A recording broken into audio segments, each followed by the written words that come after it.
Hello everyone, मैं exercise 3.3 का question number 3 लेके आ गया हूँ। क्वेश्चन नंबर 3 का फर्स्ट पार्ट है जो दो संख्याओं का अंतर 26 है और एक संख्या दूसरी संख्या की 3 गुनी है तो उन्हें ज्ञात कीजिए। मतलब इसमें जो है, इसमें पहले सबसे पहले ये देख रखा है जो सब्स्टिट्यूशन मेथड से इसको सॉल्व करना। The difference between two numbers is 26। दो नंबर है और दोनों नंबर का डिफरेंस जो है 26 है। तो जिसमें से एक नंबर जो है उसके बाद and one number is 3 times the other. उसका जो पहला नंबर जो है वो दूसरे नंबर से 3 टाइम्स क्या है, 3 टाइम्स उससे बड़ा है। तो मैं इसमें क्या कर लेता हूँ, सबसे पहले लेट कर लूँगा मैं। तो मैंने यहाँ पर लिख दिया जो फर्स्ट नंबर जो है वो मैंने x मान लिया और सेकेंड नंबर जो है वो मैंने y मान लिया। तो गाइज अकॉर्डिंग टू क्वेश्चन क्या कह रहा है, जो दोनों नंबर का डिफरेंस जो है वो 26 है। तो यानी कि x minus Y equal to 26 हो जाएगा, क्योंकि दोनों का डिफरेंस क्या है 26 है। तो x minus Y equal to 26। तो ये हो गया इक्वेशन फर्स्ट। अब कह रहा है एंड एक और कंडीशन इसमें कह रहा है जो one number is 3 times the other number. तो जैसे मान लो x है, ये x इक्वल टू 3y, जो पहला नंबर है वो दूसरे नंबर का 3 गुना है। तो x इक्वल टू 3y, ये हो गया इक्वेशन 2। ठीक है, अब गाइस क्या करना है इसमें हमें, तो इक्वेशन थर्ड बनाने की जरूरत नहीं क्योंकि x का ऑलरेडी वैल्यू यहाँ पर निकला हुआ। तो मैं क्या कर दूंगा, सब्स्टिट्यूट इक्वेशन सेकेंड इन 1। ठीक है, इक्वेशन सेकेंड को मैं 1 में पुट कर दूंगा। तो क्या हो जाएगा, यहाँ पर x की जगह पर मैं क्या पुट कर दूंगा 3y और माइनस y इक्वल टू 26। ठीक है, तो अब देखो 3y में से एक y गया तो बच गया 2y इक्वल टू 26। यहाँ से y का वैल्यू क्या आ गया 26/2 आ गया ना, 26/2 हो जाएगा। तो इसे अगर आप कैंसिल करोगे तो यहाँ से y का वैल्यू आ गया हमारा 13। तो y का वैल्यू डायरेक्ट 13 आ गया। अब मैं क्या करूँगा, इस put y equal 13 in equation 2। मैं इक्वेशन 2 में y का वैल्यू पुट कर दूंगा। और इक्वेशन 2 क्या है हमारा, इक्वेशन 2 है x इक्वल 3y। तो x इक्वल आ जाएगा 3 इंटू 13, 3 इंटू 13। तो x इक्वल क्या होगा 13 3 जा 39। तो ये हमारा x का भी वैल्यू आ गया और y का भी वैल्यू हो गया। तो x का वैल्यू 39 और y का वैल्यू 13। तो हम अब इसका अगला पार्ट देखते हैं। तो इसका मैं सेकेंड पार्ट लेके आ गया हूँ। इसमें क्या क्या कह रहा है, the larger of to supplementary angles exceeds the smaller by 18 degrees, find the numbers. मतलब हमें क्या करना है, इसमें दो एंगल दिया हुआ है। ठीक है, एक लार्जर एंगल और एक स्मॉलर एंगल। तो मैंने क्या करा, let the larger angle be X and the smaller angle be Y. एक बड़ा एंगल जो है वो मैंने एक्स मान लिया और छोटा एंगल जो मैंने वाई मान लिया। तो गाइज इसमें सबसे पहले एक चीज़ समझते हैं, इसमें दिया रखा है ये सप्लीमेंट्री का मतलब होता है, जैसे मैंने यहाँ पर ऊपर में लिख रखा है, जो सप्लीमेंट्री एंगल वो होता है जिन दो एंगल का सम 180 डिग्री होता है ना।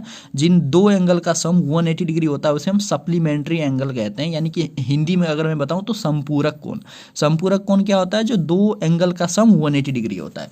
तो सबसे पहले देखो एक कंडीशन तो मुझे यहीं पे मिल गया, कह रहा है जो दोनों क्या है सप्लीमेंट्री है। तो मैं क्या करूंगा, यहाँ पर x plus Y equal to कितना हो गया 180 डिग्री, क्योंकि ये क्या है सप्लीमेंट्री एंगल है और ये हमें क्वेश्चन में दिया हुआ है। ठीक है, अब देखो एंड दूसरा कंडीशन दिया हुआ है, जो एक एंगल जो है, जो बड़ा एंगल है वो छोटे वाले एंगल से कितना बड़ा है, छोटा वाला एंगल क्या है y, उससे क्या है 18 बड़ा है। ठीक है, इसमें कह रहा है एक्स सी स्मॉलर बाय 18 डिग्रीज।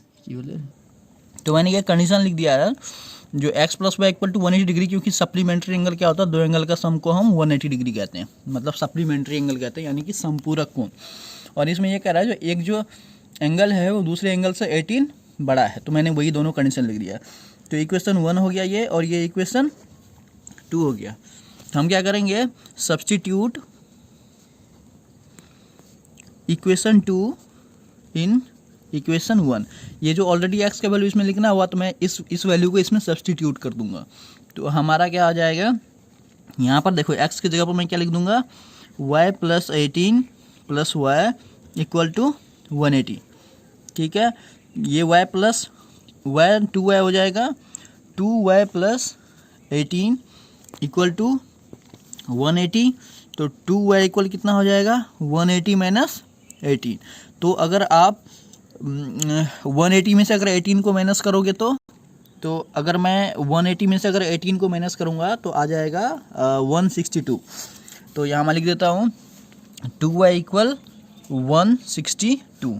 तो यहाँ से y का वैल्यू अगर मैं निकालूँ तो 162/2 2 आ जाएगा, तो y इक्वल आ गया ये 2 8 जा 16 और 1 यानी कि 81 डिग्री। तो y का वैल्यू हमारा हो गया 81 डिग्री। तो मैं क्या कर दूंगा, put y equal 81 in equation 2। मैं इक्वेशन 2 में पुट कर देता हूँ। तो इक्वेशन 2 है हमारे पास x इक्वल वाई प्लस 18, तो x इक्वल 81 प्लस 18, तो x इक्वल क्या हो जाएगा, इन दोनों को मैं अगर प्लस करूँ तो 8 और 1 9 और 8 1 9, 99 डिग्री। ठीक है, तो एक आ गया 99 डिग्री और एक आ गया 81 डिग्री। तो यही हमारा आंसर है। अब मैं इसके थर्ड पार्ट देखता हूँ। तो गाइस मैं इसके थर्ड पार्ट लेके आ गया हूँ। इसमें मैं बताता हूँ, कह रहा है क्रिकेट का एक कोई कोच है जिन्होंने अपने टीम के लिए 7 बैट और 6 बॉल खरीदा। ठीक है, और 7 बैट और 6 बॉल का जो प्राइस टोटल पैसा उसे देना पड़ा वो 3800 रुपये देना पड़ा था। ठीक है, तो उसके बाद उन्होंने क्या करा, 3 बैट और 5 बॉल और ख़रीदा जिसका 1750 रुपये देना पड़ा था। तो हमें 1 बैट और 1 बॉल का कॉस्ट बताना है। बहुत ही ईजी क्वेश्चन है। सबसे पहले मैं क्या कर लूँगा, 1 बैट का जो प्राइस है वो मैं x मान लूँगा और 1 बॉल का जो प्राइस है वो मैं y मान लेता हूँ। तो मैंने लिख दिया यहाँ पर, जो एक बैट का जो कॉस्ट है वो x है और 1 बॉल का जो कॉस्ट है वो y है। तो गाइस देखो इसमें क्या कह रहा है, 7 बैट। तो 7 बैट का मतलब क्या हो गया, 7x, क्योंकि 1 बैट का कीमत x है तो 7 बैट का कितना हो जाएगा, 7x, और प्लस कितने बॉल है, 6 बॉल है तो 6y हो जाएगा, इक्वल टू दोनों का कितना कीमत देना पड़ा था, 3800 रुपये। ठीक है, ये इक्वेशन फर्स्ट हमारा बन गया। सिमिलरली दूसरा क्या हो जाएगा, इसमें क्या कह रहा है, 3 बैट और 5 बॉल। तो 3 बैट तो यानी कि 5x और 5 बॉल यानी कि 5 है, सॉरी यहाँ पर 3 है ना, 3 बैट है तो 3x प्लस 5y इक्वल कितना है, इक्वल है आपका 1750। तो ये हो गया इक्वेशन 2। ठीक है, तो अब मैं क्या करूँगा, बस वही सब्स्टिट्यूशनल मेथड से सॉल्व कर लूँगा। तो मैं क्या करूँगा, फ्रॉम इक्वेशन 1 से चलूँगा तो 7x plus 6y equal to 3800 है। तो मैं क्या करता हूँ, यहाँ पर ये 6y को इधर रहने देता हूँ और 3800 माइनस 7x लिखता हूँ। ठीक है, तो यहाँ से y इक्वल कितना हो जाएगा, 3800 माइनस 7x बाय में 6, और ये हो गया हमारा इक्वेशन थर्ड। अब इक्वेशन थर्ड को मैं क्या करूँगा, सब्स्टिट्यूट कर दूँगा। ठीक है, सब्स्टिट्यूट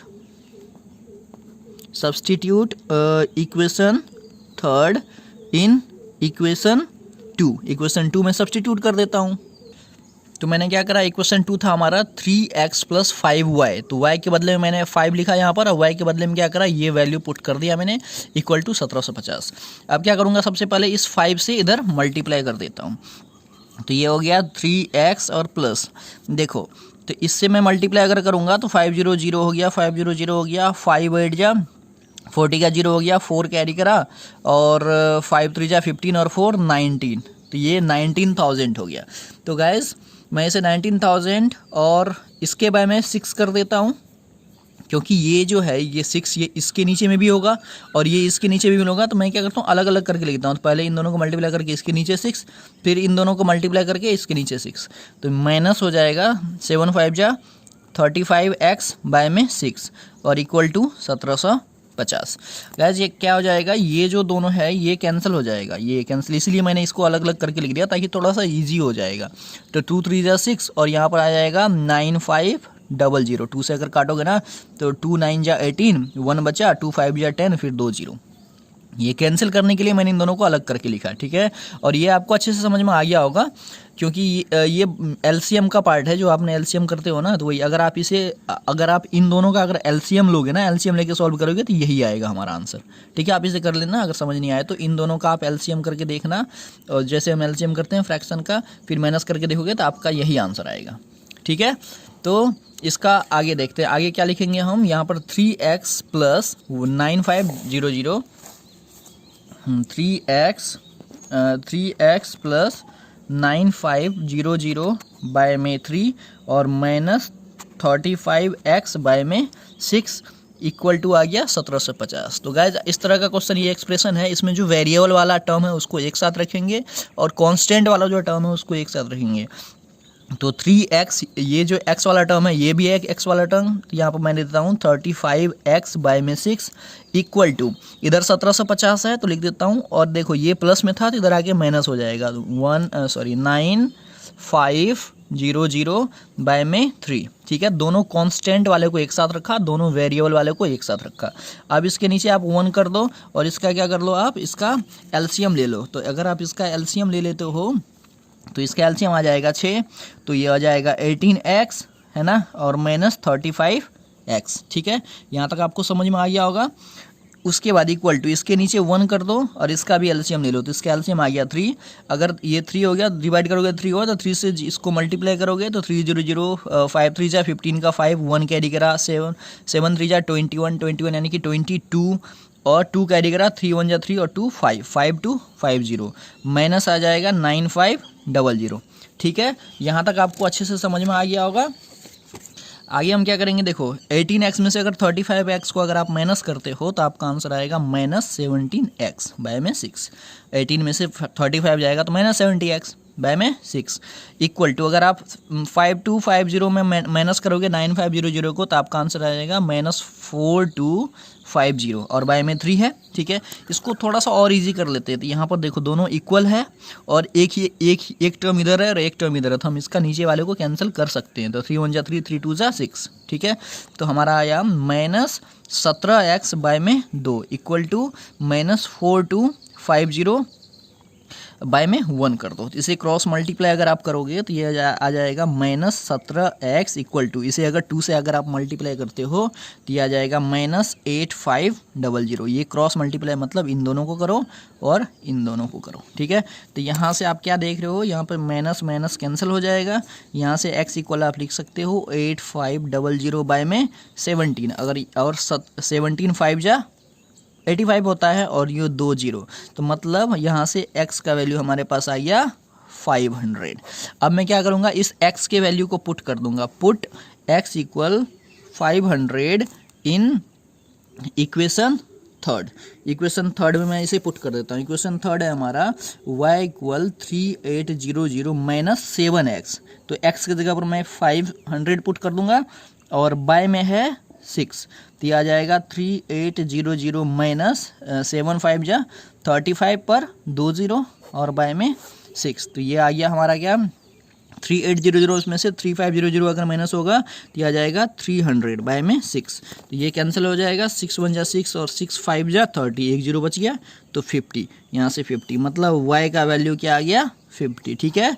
तो x का वैल्यू आ गया 500 और y का वैल्यू आ गया 50, तो मतलब हमने जो x का माना था वो क्या माना था, एक बैट का कॉस्ट है, तो the cost of 1 bat is 500 और the cost of 1 ball is 50 rupees. तो गैस इसके जो अगला पार्ट है वो हम अगले वीडियो में आपको बता दूंगा, ठीक है गैस। आई होप आपको अच्छे से समझ में आया होगा। Thank you, thanks for watching.